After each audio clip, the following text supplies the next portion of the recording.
Dear students, थोड़ा देर लगा video बनाने में क्योंकि और भी क्लासेस हैं। दूसरी बात यह है कि अभी स्टार्टअप है तो थोड़ी बहुत टेक्निकल प्रॉब्लम्स हो रहे हैं। कोई बात नहीं। आइए, जहाँ तक हम लोग सेल थ्योरी तक पढ़े थे, सेल थ्योरी के बाद थोड़ा समझाने कि साइज सेल्स की कैसे हो सकती है और कौन सी बिगेस्ट है, स्मॉलेस्ट है, लॉन्गेस्ट सेल हो सकता है। ये जीके का भी प्रश्न है। The smallest cell mycoplasma 0.3 micrometre का होता है। उससे थोड़ा सा बड़े होते हैं बैक्टीरिया 3 to 5 माइक्रोन के। The biggest cell egg of ostrich, शुतुरमुर्ग का अंडा लगभग 15 सेंटीमीटर का व्यास होता है। द लॉन्गेस्ट सेल्स, सबसे लंबा, सबसे छोटा, सबसे बड़ा, सबसे लंबा, शब्दों पर ध्यान देंगे। न्यूरॉन सेल जो तंत्रिका कोशिका होती है वह 90 सेंटीमीटर से 100 सेंटीमीटर तक हो सकती है और मतलब लगभग 1 मीटर। चलिए, द आरबीसी ऑफ ह्यूमन की जो आरबीसी का व्यास होता है वह 7 माइक्रोमीटर का होता है लगभग। इससे आकलन ये लगाया जा सकता है कि सेल्स बहुत ही सूक्ष्म होती हैं। अब अगर सेल्स के टाइप की बात करें तो जटिलता के आधार पर अलग, न्यूट्रिशन के आधार पर अलग, इस तरह से सेल्स को कई आधार पर बांटा जा सकता है।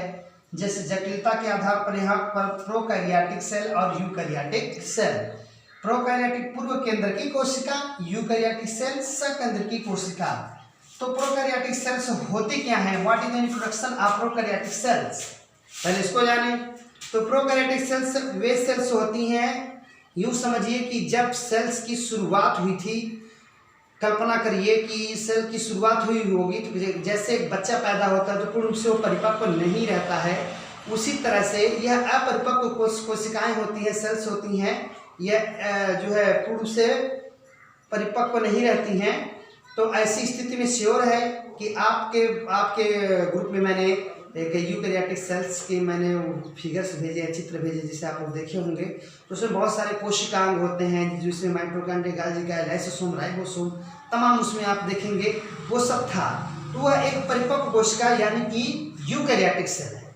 लेकिन उसके पहले की ये कोशिका यानी कि पूर्ण विकसित कोशिका नहीं थी। संभवतः यही सेल्स पहले पृथ्वी पर आई, जिसका एग्जाम्पल में बैक्टीरिया जितने हैं सब के सब रखे गए हैं। बैक्टीरिया 4 प्रकार के होते हैं, बैसिलस दंडाकार, कोकस गोलाकार, वेब्रियो कोशाकार और स्पाइरलम सर्पिलाकार।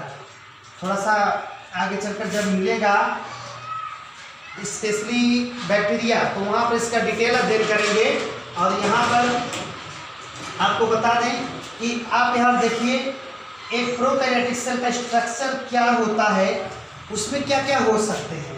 तो सबसे पहले आपको बताएं कि यह एक प्रोकैरियोटिक कोशिका है और इसमें कुछ इंपॉर्टेंट्स नोट हैं, उसको समझ लें। और चित्र इसका मैं फिगर भेज दूंगा ग्रुप में, तो इसको आप नोट कर लेंगे। और कापी आप लोग पेन कापी लेकर बैठा करें। सभी प्रोकैरियोटिक सेल में सेल वॉल होता है, एक ही कोशिका ऐसी है, प्रोकैरियोटिक सेल एक ही है जिसे कहते हैं माइक्रोप्लाज्मा। उसी को छोड़कर सभी प्रोकैरियोटिक सेल में सेल वॉल होती है, कोशिका भित्ति होती है। सेकेंड पॉइंट, साइटोप्लाज्म सेल में भरा रहता है, यानी कि इनके सेल में साइटोप्लाज्म होता है, बट साइटोप्लाज्म में जितने टोटल के टोटल कोशिकांग नहीं होते हैं।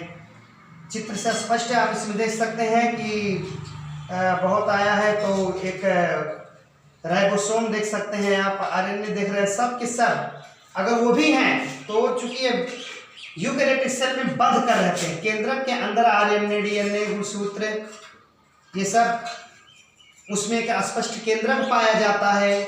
और उस स्पष्ट केंद्रक झिल्ली होती है जो प्रोकैरियोटिक में नहीं होती है। यहाँ पर आप देख सकते हैं कि इसमें स्पष्ट न्यूक्लियस नहीं होता। स्पष्ट न्यूक्लियस क्या, इसमें न्यूक्लियस ही नहीं होता, बल्कि इसके जो पदार्थ होते हैं साइटोप्लाज्म में इधर उधर केंद्रक झिल्ली न होने की वजह से बिखरे रहते हैं। यहाँ पर आप देख सकते हैं कि एक है प्लाज्मिड या एपिसोम, इसी को कह रहे हैं। वास्तव में डीएनए है जो वृत्ताकार रूप में है। ये टॉपिक बहुत इंपॉर्टेंट है, परीक्षा पूछता है कि प्लाज्मिड क्या है। तो कुछ सेल्स में डीएनए गुणसूत्र से अलग वृत्ताकार रूप में पाए जाते हैं, इन्हीं को हम प्लाज्मिड या एपिसोम कहते हैं। और दूसरी बात, डीएनए हो तो डीएनए या उसी को गुणसूत्र बोलते हैं, मतलब गुणसूत्र में डीएनए होता है। तो जो ये होते हैं जेनेटिक मटेरियल नग्न तथा केंद्रक झिल्ली से घिरे नहीं रहते हैं, यानी कि वही बात फिर मिला जुला कर केंद्र की पदार्थ होते हैं। तो जब केंद्र झिल्ली है ही नहीं तो ये इधर उधर क्या होते हैं, बिखरे होते हैं, यानी केंद्र झिल्ली से घिरे नहीं होते। जब केंद्र झिल्ली है ही नहीं तो सवाल ही नहीं।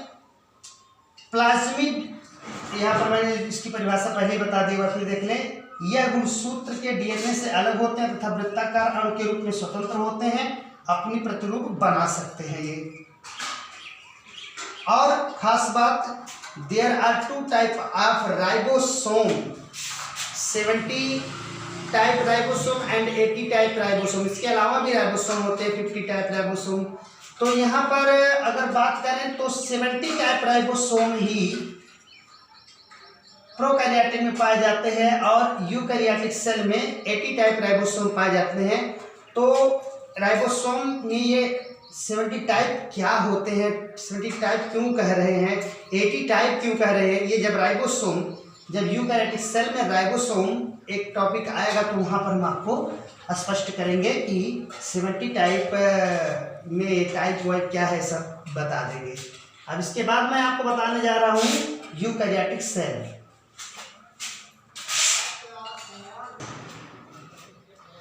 चलिए अब शुरू करते हैं। Structure of and eukaryotic cell. Eukaryotic cell में होता क्या है सर?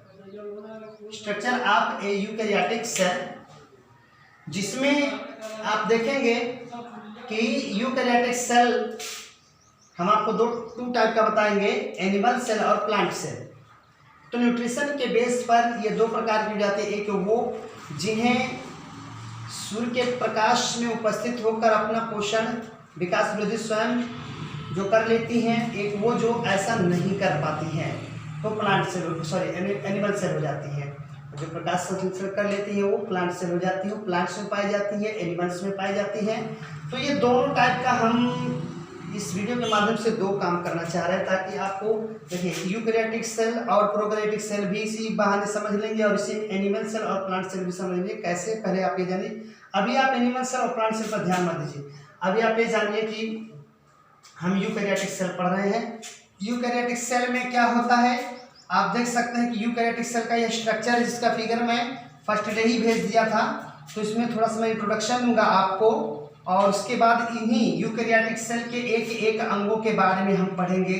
जैसे आप इसमें देख सकते हैं, एक इसमें गाढ़ी संरचना होती है, इसे हम न्यूक्लियस कहते हैं। This is called the brain of cell. यह सेल के समस्त कार्यों को कंट्रोल करता है, कितना होना, कितना नहीं होना, किस पदार्थ की जरूरत है, किस पर जरूरत नहीं है, सारा कंट्रोल करने का कार्य यही करता है। इसका डिटेल अध्ययन इस एक एक टॉपिक्स जब अलग अलग से पढ़ेंगे, इसके जब एक एक हेडिंग पढ़ेंगे इसमें से, तो सबका डिटेल वहाँ पर बताएंगे। और इसी से जुड़ा हुआ एक झिल्ली होता है जिसे कहते हैं एंडोप्लाज्मिक रेटिकुलम या अंतःद्रव्यी जालिका। अंतःद्रव्यी जालिका सेल में 2 टाइप की होती है। एक वो जिसमें राइबोसोम के कण चिपके हुए पाए जाएंगे, इस पे आप दाने दाने देख रहे होंगे, ये राइबोसोम के कण है, राइबोसोम पार्टिकल्स हैं, राइबोसोम्स के कण है। राइबोसोम के कण जिन एंडोप्लाज्मिक रेटिकुलम पर प्रेजेंट होते हैं वो रफ हो जाते हैं, भद्दे दिखने लगते हैं, इसलिए इसका पूरा नाम पड़ता है रफ एंडोप्लाज्मिक रेटिकुलम। शॉर्टकट में रेर याद कर लीजिएगा आप लोग, तो जल्दी याद हो जाएगा। और एक वो एंडोप्लाज्मिक रेटिकुलम होती है जिस पर राइबोसोम के कण नहीं पाए जाते, इस वजह से चिकनी दिखती हैं, इस वजह से ये चिकनी दिखती हैं, इसलिए इनको कहते हैं स्मूथ एंडोप्लाज्मिक रेटिकुलम। इसको शॉर्टकट में SER शेर याद कर लीजिएगा, जल्दी याद होगा। तो इसमें आप देख सकते हैं कि इसे साइटोप्लाज्म में भरा हुआ है। दूसरी बात यह है, इसमें आप ये देख रहे हैं कि ये जो दिख रहे हैं यही है सेल। उसके बाद इसमें वैक्यूल्स होते हैं छोटे छोटे, चूंकि यह एक क्या है, यूकैरियोटिक सेल है, इसमें लगभग सारे कोशिकांग पाए जाते हैं। आप देख सकते हैं माइटोकॉन्ड्रिया सेल के बीच के आकार की होती है, जिसमें उनमें कुछ रचनाएं दिखाई देती हैं। माइटोकॉन्ड्रिया है और यह नौकाकार संरचनाएं होती हैं। गाल्जी बॉडी है या गाल्जी काय है, ये लाइसोसोम है। अब एक एक मैंने बताया टॉपिक मैं आपको आगे बताऊंगा, एक एक अलग से बताऊं तो उसका पूरा डिटेल बताऊं किसका क्या कार्य का स्ट्रक्चर होता है। ये राइबोसोम के कण कोशिका द्रव्य में साइटोप्लाज्म में भरे हुए पाए जाते हैं। इसमें साइटोप्लाज्म टोटल पदार्थ साइटोप्लाज्म उसमें भरे हुए हैं, साइटोप्लाज्म। और जो सारे के सारे पदार्थ जिस झिल्ली से घिरे हुए सेल मेम्ब्रेन होता है, इसमें छोटी छोटी रिक्तिकाएं होती हैं, वैक्यूल्स कहते हैं, रिक्तिकाएं कहते हैं। अब ये जो स्ट्रक्चर आप देखें ये यूकैरियोटिक सेल है। यूकैरियोटिक सेल में यह एनिमल सेल है। कौन सा सेल है? एनिमल सेल है। ठीक, अब क्या डिफरेंस हो जाता है प्लांट सेल से एनिमल सेल का, तो आपको बता दें, जब भी आप फिगर बनाए तो ऐसे ही बनाएं। एनिमल सेल का थोड़ा सा जो प्लांट सेल से भिन्न हो जाता है, तो एक मैट्रिक बताने जा रहा हूं जिससे आप एक ही चित्र में दोनों सेल बना सकते हैं। चलिए, बस करना कुछ नहीं है। जो वैक्यूल्स होते हैं वो प्लांट सेल में बड़े बड़े हो जाते हैं। प्लांट सेल में वैक्यूल्स बहुत बड़े बड़े होते हैं। प्लांट सेल में वैक्यूल्स बहुत बड़े बड़े होते हैं, ये ध्यान देना है। ये समझ लीजिए वैक्यूल्स हो गए। ठीक, दूसरी चीज ये होती है मूल अंतर कि इसमें सबसे बाहर कोशिका भित्ति या सेल वॉल पाई जाती है। यह है सेल वॉल, कोशिका भित्ति पाई जाती है और इन दोनों परतों को संभवतः जोड़ने के लिए पाई जाती है एक मिडिल लैमेली या मध्य झिल्ली, मध्य पटलिका। मध्य पटलिका पाई जाती है। ये जो आप कट टाइप देख रहे हैं सेल वॉल को, ये दूसरी सेल यहाँ आकर जुड़ती है इस तरह से, ऐसे से दूसरी सेल जुड़ती है। और जब ढेर सारे सेल्स हो जाएंगे, एक साथ जुड़े रहेंगे, कार्य और संरचना समान होंगे तो क्या हो जाएगा? ऊतक। क्या हो जाएगा? ऊतक। चलिए उसके बारे में आगे चर्चा करते हैं। और एक सबसे महत्वपूर्ण जो एनिमल सेल में नहीं होती है वो प्लांट सेल में पाई जाती है, यही सबसे महत्वपूर्ण होती है, जिसे हम कहते हैं लवक या प्लास्टिड्स। प्लास्टिड्स लवक कहते हैं। और इसका भी टॉपिक जब अलग से पढ़ेंगे डिटेल बताएंगे। तो ये हो गया। अब मेरा आपसे सवाल है, आप क्वेश्चन मैं आपको दे रहा हूं, उसको आज ही आप सॉल्व करके भेज दोगे। Question number 1, what is the difference between prokaryotic and eukaryotic cell? कम से कम 4 तो लिखना है।